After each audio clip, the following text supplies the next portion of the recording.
रामपुर नामक गांव में अनिल नाम का किसान अपनी पत्नी और अपनी बूढ़ी माँ के साथ रहता था। दिन भर खेत में पसीना बहाने के बाद भी दो वक्त की रोटी के लाले पड़ जाते थे। लाला का कर्ज बढ़ता जा रहा था और गरीबी का अंधेरा उनके घर को घेर चुका था। सीता, अब तो हिम्मत टूट रही है। खेत में कुछ उगता नहीं और मजदूरी करने जाओ तो काम भी नहीं मिलता और माँ भी भूखी सो रही है। अरे जी, घबराओ मत। ऊपर वाले ने हमें हाथ पैर दिए हैं। हम मेहनत से कुछ ना कुछ कर ही सकते हैं। लेकिन क्या करें, कोई रास्ता ही नहीं दिख रहा है। कल मैं गांव जाकर देखती हूँ, शायद कोई उपाय मिले।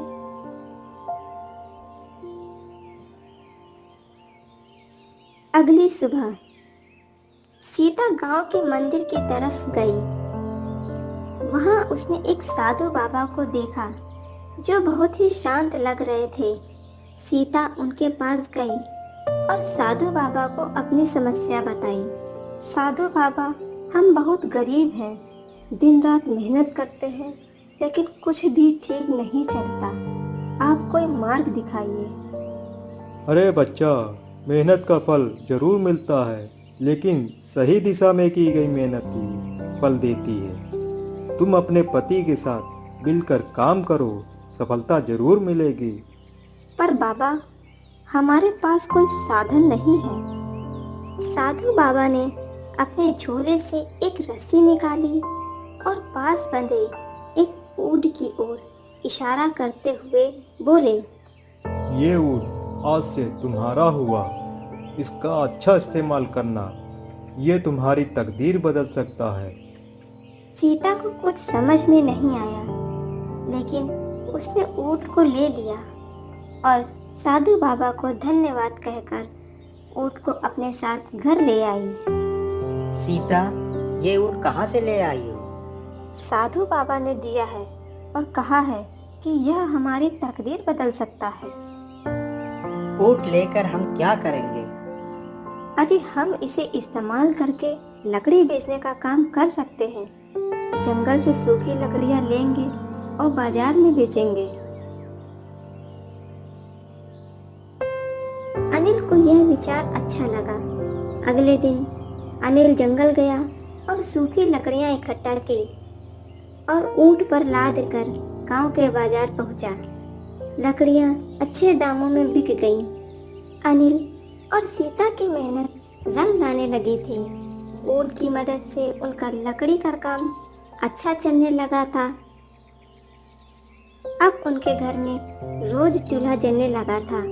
माँ का पेट भरने लगा था और धीरे धीरे वह कर्ज चुकाने की स्थिति में आ रहे थे। लेकिन गांव का लालची सेठ बनवारी यह सब देखकर जल गया। वह सोच रहा था कि अगर अनिल जल्दी कर्ज चुका देगा तो ब्याज से मिलने वाला उसका फायदा खत्म हो जाएगा। वह नहीं चाहता था कि कोई गरीब उसकी पकड़ से बाहर निकले। ये अनिल दिन पर दिन अमीर होता जा रहा है। ऐसा ही चलता रहा तो वो जल्दी से पूरा कर्ज चुका देगा। ये हमारे धंधे के लिए अच्छा नहीं होगा। अरे सेठ जी, हमें क्या करना होगा? हमें कुछ ऐसा करना होगा जिससे कि इसकी कमाई भी बंद हो जाए और फिर से मेरे कर्ज में फंस जाए। सेठ जी, हम कर भी क्या सकते हैं? वह तो रोज जंगल से लकड़ी लाकर बेचता है। उसकी कमाई का सबसे बड़ा सहारा क्या है? सेठ जी, उसका ऊँट। अगर ऊँट ही ना रहे तो वह लकड़ी धो ही नहीं पाएगा और उसका काम भी बंद हो जाएगा। तो आप कह रहे हैं कि हमें उसका ऊँट चुराना होगा? बिल्कुल, लेकिन यह काम रात के दूसरे पहर होगा, जब अनिल और सीता सो रहे होंगे। तीनों नौकरों ने सहमति में सिर हिलाया। सेठ ने ऊंट को चुराने का सही समय और तरीका समझाया और उन्हें अपना काम पूरा करने के लिए भेज दिया। रात के समय तीनों नौकर अनिल के आंगन में घुसे। ऊंट पास के एक खूंटे में बंधा हुआ था और खड़ा था। अरे देख, उस ऊँट को आराम से खोलना, कहीं अनिल और उसकी पत्नी को जगा न दे। अरे हाँ हाँ, अगर ऊँट आवाज़ करने लगा तो? हाँ, मैं उसके मुंह पे कपड़ा बांध देता हूँ ताकि वह आवाज़ न कर सके। दूसरे नौकर ने हिम्मत करके रस्सी खोली और पहले नौकर ने ऊँट के मुंह में कपड़ा बांध दिया। अब वह चुपचाप ऊँट को लेकर बाहर निकलने लगे। लेकिन गीता को कुछ आहट सुनाई दी और उसकी नींद टूट गई। अनिल, ओ अनिल, उठो, मुझे बाहर से कुछ आवाज आ रही है। क्या हुआ सीता? इतनी रात तो कौन आएगा? सीता ने जल्दी से बाहर झांका और देखा 3 लोग उसके ऊँट को बाहर ले जा रहे थे। वही तीनों नौकरों को सीता के आने की आहट पता चल गई थी। फिर वे लोग ऊँट को छोड़कर भाग जाते हैं। हमें उन तीनों चोरों की शिकायत मुखिया जी से करनी चाहिए। सीता, तुम ठीक कह रही हो। तुम्हें क्या लगता है वे चोर कौन हो सकते हैं? मुझे तो लगता है वह सेठ के नौकर थे। मैं अच्छे से चेहरा नहीं देख पाई। फिर दोनों मुखिया के पास जाते हैं और दोनों चोर के बारे में बताते हैं। मुखिया सेठ का अच्छा मित्र होता है, इसलिए वह सेठ के विरुद्ध कुछ नहीं कहता है। वह सीता से कहता है, सीता, जब तक तुम्हारे पास कोई ठोस सबूत ना हो तब तक मैं सेठ को कुछ नहीं कह सकता।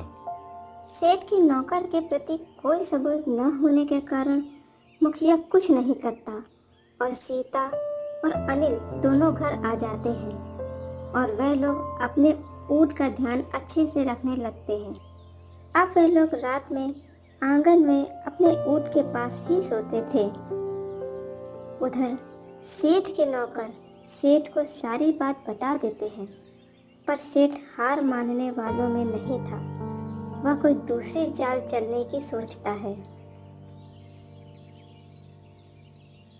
सीता, मैं बाजार जा रहा हूँ और रात तक लौट के आऊँगा। अगर मेरी सारी लकड़ियाँ बिक गई तो मैं सेठ जी के पैसे भी चुका दूंगा। ऊपर वाला आपकी इच्छा पूरी करे, पर जरा सावधान रहना, क्योंकि हमारे ऊँट के ऊपर किसी की बुरी नज़र है। लकड़ियाँ बेचकर घर जल्दी आना, मैं खाना बनाकर आपका इंतजार करूँगी। ठीक है सीता, मैं तुम्हारी बात का ध्यान रखूंगा। अनिल ऊँट के ऊपर लकड़ी रखकर बाजार की ओर चला गया। कुछ देर बाद वह बाजार पहुंचा और फिर ग्राहकों को आवाज लगाने लगा, लकड़ियाँ ले लो, सूखी लकड़ियाँ ले लो, सस्ती लकड़ियाँ ले लो। तभी बाजार में एक ठग खड़ा था। उसकी नज़र अनिल के ऊपर पड़ी। इस बेवकूफ को आसानी से ठगा जा सकता है और ये शक्ल से ही जन्मजात मूर्ख लगता है। यह सोचकर वह अनिल के पास जाकर बोलता है, ए लकड़ी वाले, तुम्हें ये सारी लकड़ियाँ बेचनी है क्या? बिल्कुल बेचनी है सेठ जी, लेकिन इसकी कीमत क्या देंगे आप? तुम ही बताओ, तुम इसकी कीमत क्या चाहते हो? 1000 रुपये। सौदा बड़ा महंगा है, चलो कोई बात नहीं। ये बताओ, लकड़ियाँ जिस हालत में हैं उस हालत में बेचोगे? बेचूंगा सेठ जी, और मुझे क्या एतराज हो सकता है? तब ठीक है, ये लो 1000 रुपये और अपने ऊँट को लेकर मेरे पीछे पीछे चले आओ। बहुत अच्छा सेठ जी। रुपए लेने के बाद अनिल ऊँट को लेकर श्यामलाल के पीछे पीछे चल पड़ता है। बहुत दिनों बाद आज अच्छी कमाई हुई है। सोचते हुए अनिल श्यामलाल के पीछे चला जा रहा था। कुछ देर बाद श्यामलाल अनिल व ऊँट को लेकर अपने घर पहुंचा। लकड़ियाँ तुम यहीं छोड़ दो और तुम जाओ। जैसा सेठ जी की आज्ञा। ऐसा कहते ही जैसे ही अनिल ने ऊँट पर से लकड़ियां उतारने की कोशिश की, ए लकड़हारा, रुक जा, तुम ये क्या कर रहे हो? मालिक, मैं तो ऊँट से लकड़ियाँ उतार रहा था ताकि ऊँट को ले जा सकूं। अरे बेवकूफ, तुझे क्या सौदे की शर्त याद नहीं है जो तूने लकड़ियां बेचते वक्त मंजूर की थी? कैसी शर्त सेठ जी? मैं कुछ समझा नहीं। मैंने तो केवल 1,000 रुपए के बदले लकड़ियां बेची थी। सारी लकड़ियां ही नहीं, 1,000 रुपए के बदले तूने अपने ऊँट को भी बेचा था। क्या तूने इस शर्त पर लकड़ियां नहीं स्वीकार की थी कि लकड़ियां जिस हालत में हैं उस हालत में बेचेगा? श्यामलाल की बात सुनकर अनिल के तो होश उड़ गए। अरे सेठ जी, आप ये क्या कह रहे हैं? शर्त के हिसाब से यह ऊँट अब मेरा है। तुम्हें इसकी कीमत मिल चुकी है। अब तो यहाँ से चला जा। अरे नहीं नहीं सेठ जी, मैं गरीब आदमी हूँ। अरे मैं बर्बाद हो जाऊंगा। अनिल ने उससे बहुत गिड़गिड़ाया, पर ठग ने उसकी एक न सुनी, बल्कि उसने आसपास के लोगों को भी बुला लिया। देख लो भाइयों, इस लकड़हारे ने चालाकी से सौदा किया, अब मुकर रहा है, ऊपर से रोब दिखा रहा है। क्या अब ये रहम के योग्य है? नहीं नहीं, फिर इसके साथ क्या व्यवहार करना चाहिए? मेरी मानो तो इसे मुखिया जी के पास ले चलो। श्यामलाल लोगों के कहने पर अनिल को मुखिया के पास ले गया, जो श्यामलाल का मित्र था, और उसने मुखिया को सारा किस्सा सुनाया। सारी बात सुनकर मुखिया ने अपने दोस्त के पक्ष में फैसला सुनाया। लकड़हारे को अपने सामान की कीमत मिल चुकी है और उसने ग्राहक की शर्त भी मानी है, इसलिए दोष उसी का है। अब ऊँट पर उसका कोई हक नहीं है। बेचारा अनिल अपने नसीब पर आंसू बहाता हुआ अपने घर पहुंचा। अरे, आपकी आंख में आंसू? सब ठीक है ना? क्या बताऊं सीता, हमारे भाग्य ही फूटे हैं। वैसे भी हमारे पास धन के रूप में कुछ नहीं था। आज हमारा ऊँट भी चला गया। अनिल ने सारी बात सीता को बताई।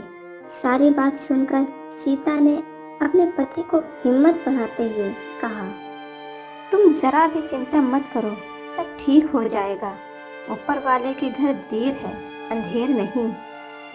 दोनों पति पत्नी खाना खाकर सो गए। लेकिन दुख के कारण अनिल उठ ना सका। अपने पति की हालत देखकर सीता बोली, लाओ वो 1,000 रुपए जो तुम्हें ठग निकल दिए थे। मैं फिर से एक ऊँट खरीद कर लाऊंगी। मैं खुद बाजार में जाकर लकड़ी बेचूंगी। सीता अनिल से 1,000 रुपए लेकर बाजार की ओर निकल पड़ती है। तभी उसे रास्ते में सेठ मिलता है और कहता है, अरे सीता, तुम्हारी तो लकड़ी बेचकर अच्छी कमाई हो रही है, फिर तुम मेरे पैसे क्यों नहीं लौटा रही हो?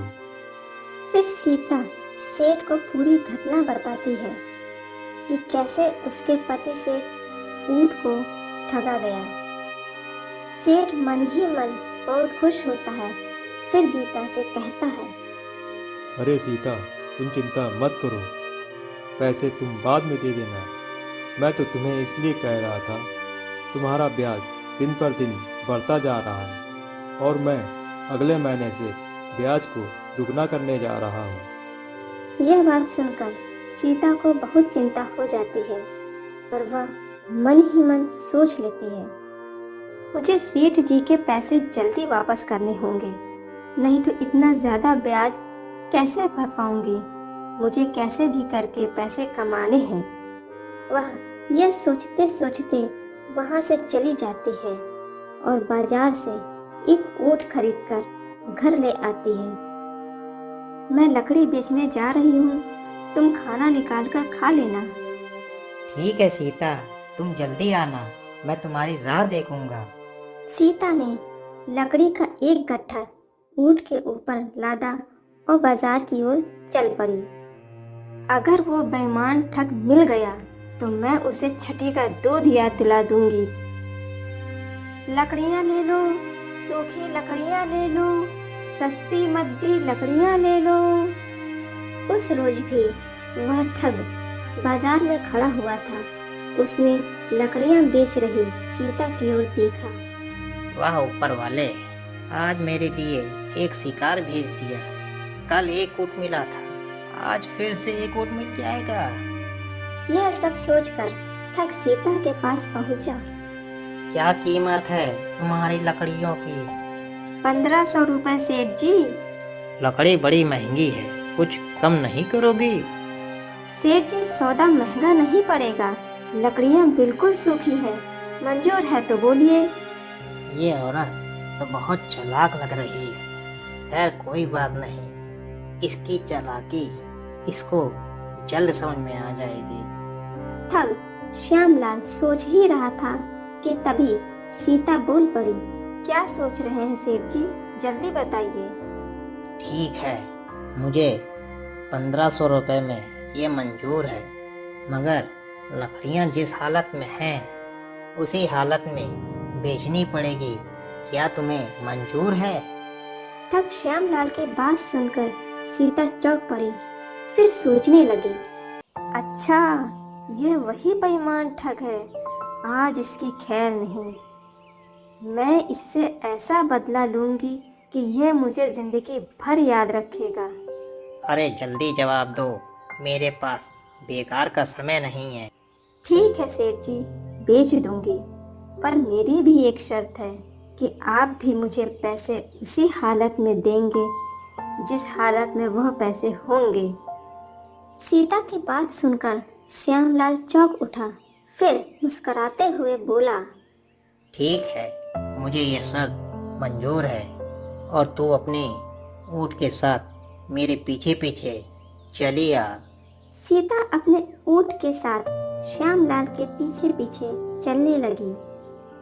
बेईमान कहीं का, अपने आप को बहुत चालाक समझ रहा है, जब बात सामने आएगी तो खून के आंसू रोएगा। यह सब सोचते सोचते श्यामलाल के घर पहुंच गई। सेठ जी, लकड़ियां कहाँ रखूं? अरे बेवकूफ औरत, तुमने क्या सौदा किया था? शर्त याद है कि नहीं? कहा था ना कि लकड़ियाँ जिस हालत में है उसी हालत में चाहिए, मतलब ऊँट सहित। मैंने लकड़ियाँ खरीदी थी, इसलिए ऊँट भी मेरा हुआ। चलो इसे अब खंबे में बांध दो। अरे ये शर्त तो मैं भूल गई थी, माफी चाहती हूँ, अभी ऊँट बांध देती हूँ। सीता ने ऊँट को पेड़ से बांध दिया। सेठ जी, मैंने आपका हुक्म पूरा कर दिया है, लाइए अब मेरी भी कीमत दे दीजिए।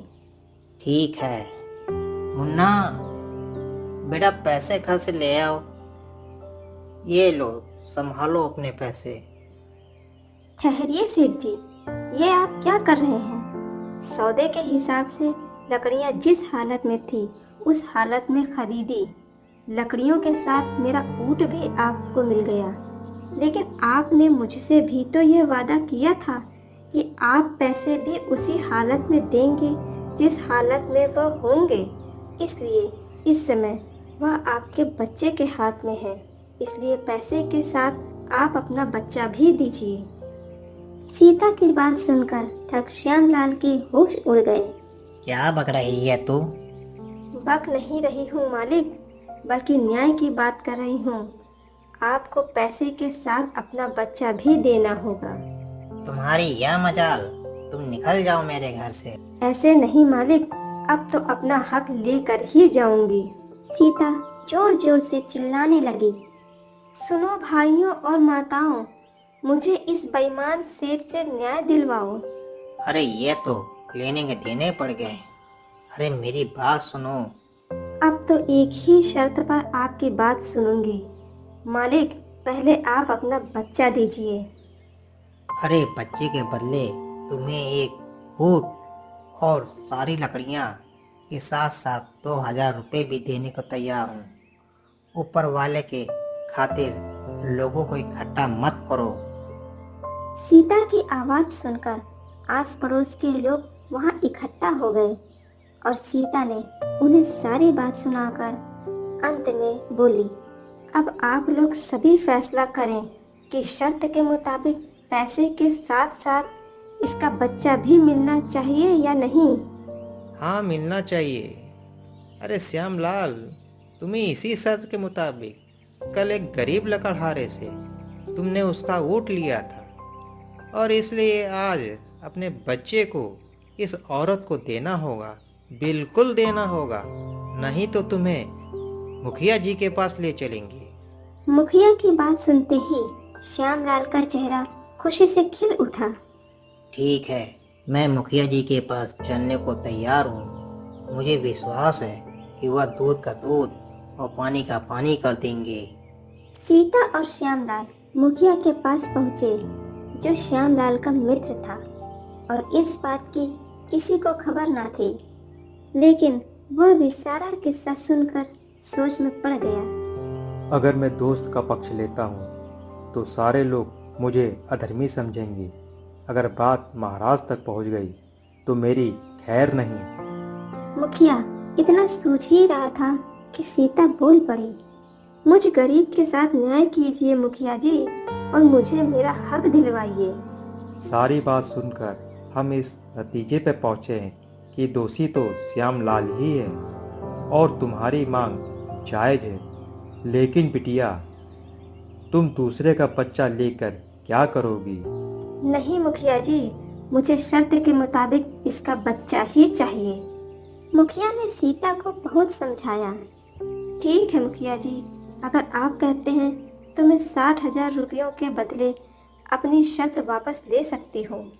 नहीं मुखिया जी, मैं इस शर्त को पूरी करने के लिए तैयार नहीं हूँ। यह पैसे बहुत ज़्यादा हैं। मुखिया जी, अगर यह कीमत इसके बच्चे से ज्यादा है तो इसका बच्चा ही दिलवा दीजिए। मुखिया जी, जल्दी कीजिए, इसका बच्चा दिलवा दीजिए। घर में मेरे पति इंतजार कर रहे होंगे। बेचारा मुखिया अपने दोस्त के बचाव में कुछ ना कर पाया।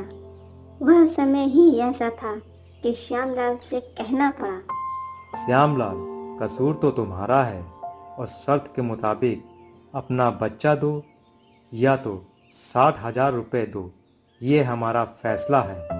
मजबूरन श्यामलाल ने सीता के 60,000 रुपए दिए और साथ ही ऊँट भी वापस कर दिया, और खुशी खुशी सीता घर वापस आ गई और सारी कहानी अपने पति को बताई। फिर सीता और अनिल सेठ के घर जाते हैं और उसके सारे पैसे वापस कर देते हैं। इस कहानी से यह शिक्षा मिलती है कि चालाकी का जवाब समझदारी से देना चाहिए, न कि कमजोरी से।